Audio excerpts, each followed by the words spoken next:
CDP का जो lesson 5 है वह है आपका पियाजे कोहलबर्ग एवं वाइगोत्स्की का सिद्धांत। इसमें से कौन कौन से क्वेश्चन आपके विगत वर्ष में पूछे गए हैं, आइए इसको एक एक करके देखते हैं। सबसे पहले हम बात करेंगे क्वेश्चन नंबर 1 की।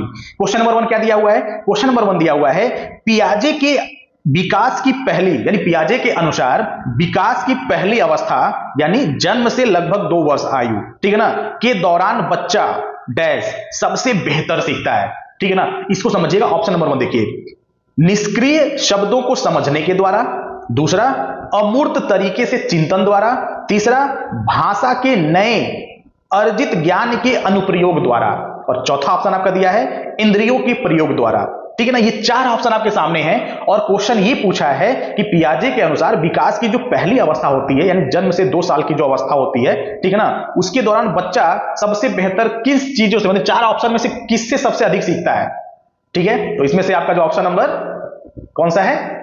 4 वाला। ऑप्शन नंबर 4 क्या कह रहा है? ऑप्शन नंबर 4 कह रहा है कि इंद्रियों के प्रयोग द्वारा, यानी बच्चा जो होता है यानी जन्म से 2 साल तक जो बच्चा होता है वो अपनी इंद्रियों के द्वारा सबसे ज्यादा सीखता है, सबसे बेहतर तरीके से सीखता है, ठीक है ना। चलिए क्वेश्चन नंबर 2 देखते हैं। क्वेश्चन नंबर 2 दिया हुआ है पियाजे के अधिगम के संज्ञानात्मक सिद्धांत के अनुसार वह प्रक्रिया जिसके द्वारा संज्ञानात्मक संरचना को संशोधित किया जाता है क्या कहलाता है, ठीक है ना। इस प्रक्रिया को क्या कहते हैं? ऑप्शन नंबर 1 कह रहा है प्रत्यक्षण, दूसरा ऑप्शन समायोजन, तीसरा ऑप्शन समावेशन और चौथा ऑप्शन आपका है स्कीमा। यानी ये 4 ऑप्शन आपके सामने हैं, इसमें से कौन सा ऑप्शन कह रहा है कि संज्ञानात्मक, मतलब पियाजे का जो संज्ञानात्मक जो सिद्धांत है, ठीक है ना, वह प्रक्रिया जिसके द्वारा संज्ञानात्मक संरचना को संशोधित किया जाता है।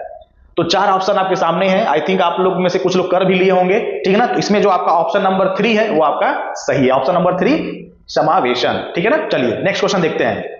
नेक्स्ट क्वेश्चन दिया हुआ है कोहलबर्ग के अनुसार सही और गलत के प्रश्न के बारे में निर्णय लेने में शामिल चिंतन प्रक्रिया को क्या कहा जाता है? चलिए ऑप्शन नंबर 1 देखिए। ऑप्शन नंबर 1 दिया हुआ है सहयोग की नैतिकता, और ऑप्शन नंबर 2 दिया हुआ है नैतिक तर्कणा, और ऑप्शन नंबर 3 दिया है नैतिक यथार्थवाद, और चौथा दिया है नैतिक दुविधा। अब इन 4 ऑप्शन में से कौन सा ऑप्शन आपका सही है? तो इसमें से आपका ऑप्शन नंबर 2 नैतिक तर्कणा जो है वो आपका यहां पर सही है, बिल्कुल सही है, ठीक है ना। चलिए नेक्स्ट क्वेश्चन देखिए। पियाजे के अनुसार संज्ञानात्मक विकास के किस चरण पर बच्चा वस्तु अस्थायित्व को प्रदर्शित करता है? क्वेश्चन को ध्यान से सुनेंगे और यहां बोर्ड पर देखेंगे भी अच्छे से। ऑप्शन देखिएगा। ऑप्शन कह रहा है कि मूर्त संक्रियात्मक चरण, ऑप्शन नंबर 2 औपचारिक संक्रियात्मक चरण, ऑप्शन नंबर 3 संवेदी प्रेरक चरण, और चौथा दिया है पूर्व संक्रियात्मक चरण। 4 ऑप्शन है आपके सामने, कौन सा ऑप्शन सही है? इसमें से जो आपका ऑप्शन है ऑप्शन नंबर 4 क्या है? पूर्व संक्रियात्मक चरण। ये आपका ऑप्शन यहां पे सही है, ठीक है ना। नेक्स्ट देखिए, ठीक है ना। सीखने के सिद्धांत के संदर्भ में स्कैफोल्डिंग की ओर संकेत करता है। क्या संकेत करता है? ऑप्शन नंबर 1 देखिए, सीखने में वयस्कों द्वारा अस्थायी सहयोग, दूसरा विद्यार्थियों द्वारा की गई गलतियों के कारणों का पता लगाना, और तीसरा अनुरूपित शिक्षण, और चौथा ऑप्शन आपका दिया है पूर्व अधिगम की पुनरावृत्ति। अब ये आपके सामने कितने ऑप्शन है? यहां पर आपके सामने 4 ऑप्शन है, और 4 में से आपका जो ऑप्शन नंबर यहां पर 1 है वह आपका सही है। क्या है ऑप्शन? सीखने में वयस्कों द्वारा अस्थायी सहयोग, यह आपका ऑप्शन यहां पर सही है। अगला क्वेश्चन देखिए। अगला क्वेश्चन दिया है लॉरेंस कोहलबर्ग के द्वारा प्रस्तावित निम्नलिखित चरणों में से प्राथमिक विद्यालय के बच्चे किन चरणों का अनुसरण करते हैं? तो पहले आप यहां पे ऑप्शन से पहले कुछ चरण देख लीजिए। पहला ए दिया है आज्ञा पालन और दंड अनुमुखीकरण, और बी दिया है व्यक्तिकता और विनिमय, और जो सी दिया है वो दिया है अच्छे अंत व्यक्तिक संबंध, और डी दिया हुआ है सामाजिक अनुबंध और व्यक्तिगत अधिकार। अब इनमें से कौन कौन से चरण आपके लॉरेंस कोहलबर्ग के द्वारा प्रस्तावित चरणों में से हैं? तो इसमें से जो आपका ऑप्शन नंबर 1 है, ऑप्शन नंबर 1 यानी बी और ए, यानी एक आपका कह रहा है कि व्यक्तिकता और विनिमय और आज्ञा पालन और दंड अनुमुखीकरण, ये आपका 2 चरण क्या है यहाँ पे सही है, ठीक है ना। नेक्स्ट क्वेश्चन देखिए। नेक्स्ट क्वेश्चन जो दिया हुआ है, दिया है कि मिश्रित, क्या दिया है? मिश्रित आयु वाले आयु वर्ग वाले जो विद्यार्थी हैं, कह रहा है कि कक्षा से व्यवहार रखने वाले शिक्षकों के लिए का ज्ञान सर्वाधिक महत्वपूर्ण है। तो ऑप्शन देखिएगा, पहला दिया है उनके अभिभावकों का व्यवसाय, दूसरा सामाजिक आर्थिक पृष्ठभूमि, और तीसरा दिया है सांस्कृतिक पृष्ठभूमि, और चौथा आपका दिया हुआ है यहाँ पे विकासात्मक अवस्था। यहां पर आपके सामने कुल 4 ऑप्शन है और क्वेश्चन ये दिया हुआ है कि मिश्रित आयु वर्ग वाले विद्यार्थियों की कक्षा से व्यवहार रखने वाले शिक्षक के लिए डैश का ज्ञान सर्वाधिक महत्वपूर्ण, यानी शिक्षकों को किस चीज का ज्ञान होना चाहिए। अगर मिश्रित आयु वर्ग वाले विद्यार्थी एक ही कक्षा में बैठे हुए हैं, अलग अलग आयु के बच्चे अगर एक ही कक्षा में बैठे हुए हैं, तो शिक्षकों को मतलब सबसे अधिक क्या मतलब चीजें हैं, मतलब क्या ध्यान देना चाहिए, किनको, शिक्षकों को। तो आप देखकर बताइए कौन सा ऑप्शन इसमें सही है। तो इसमें से देखिए, इसमें जो ऑप्शन नंबर आपका 4 है, विकासात्मक अवस्थाओं, यानी विकासात्मक अवस्थाओं की यहाँ पे हम बात करेंगे, ठीक है ना। ये वाला ऑप्शन यानी 4 ऑप्शन यहाँ पे क्या होगा आपका, सही होगा, ठीक है ना।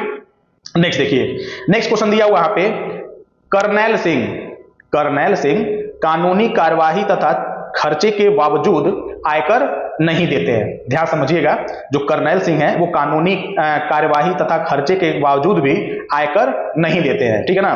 वे सोचते हैं कि वे एक भ्रष्ट सरकार को समर्थन दे सकते हैं, मतलब वे सोचते हैं कि वे एक भ्रष्ट सरकार को समर्थन नहीं दे सकते, ठीक है ना। उनका सोच ये है कि हम एक भ्रष्ट सरकार को हम समर्थन नहीं देंगे, टैक्स मतलब हम नहीं देंगे, आयकर नहीं देते हैं वो, जो अनावश्यक बांधों के निर्माण पर लाखों रुपए खर्च करती है।